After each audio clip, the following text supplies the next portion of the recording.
Welcome to the Ghostly Chronicles, the 13th Expedition.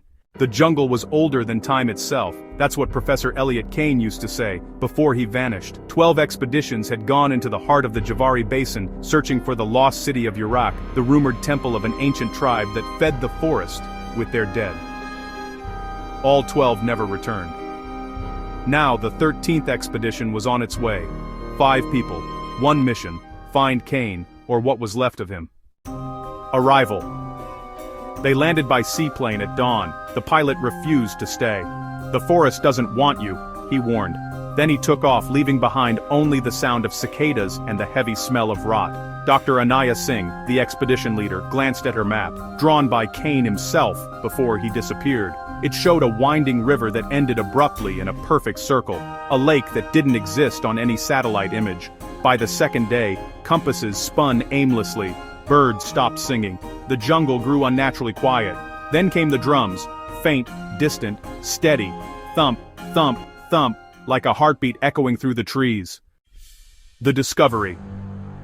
On the third night, they found stone ruins beneath layers of vines, walls covered in carvings of hollow-eyed figures kneeling before a sun made of bones, and there, half buried in the soil, was Professor Kane's camera.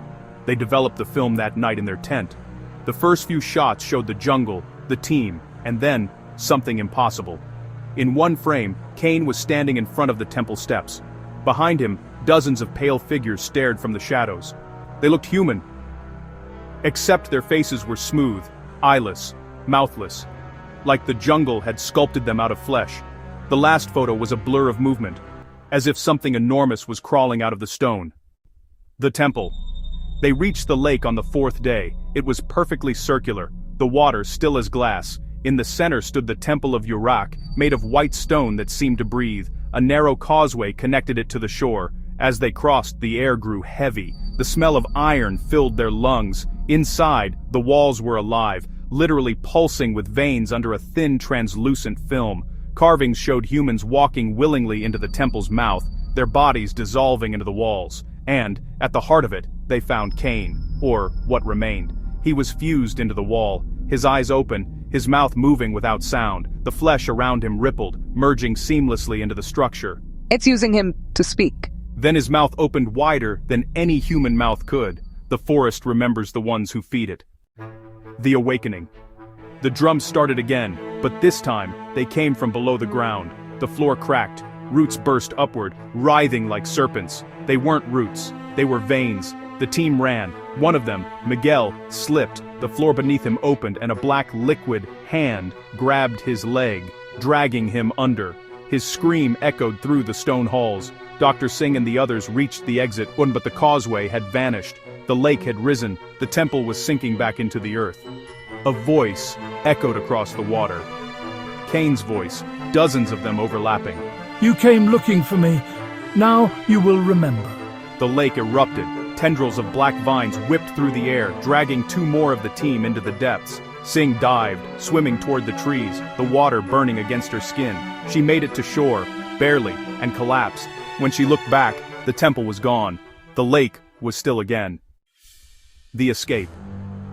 She stumbled through the forest for 2 days, delirious and dehydrated, until she found a native tribe. They refused to let her near the village. When she begged for help, the shaman said softly, "You are marked. The forest has tasted you." She looked at her arms. Her veins had turned black beneath the skin, pulsing faintly, as if something was moving inside. The tribe left her food and vanished by morning. When a rescue helicopter finally found her weeks later, she was sitting at the edge of a clearing, whispering the same sentence over and over. The forest remembers the ones who feed it. Epilogue. In 1980, 2 years later, another expedition found her camp, untouched. But the strange part? Satellite images showed the entire area of the lake gone, as if it had never existed.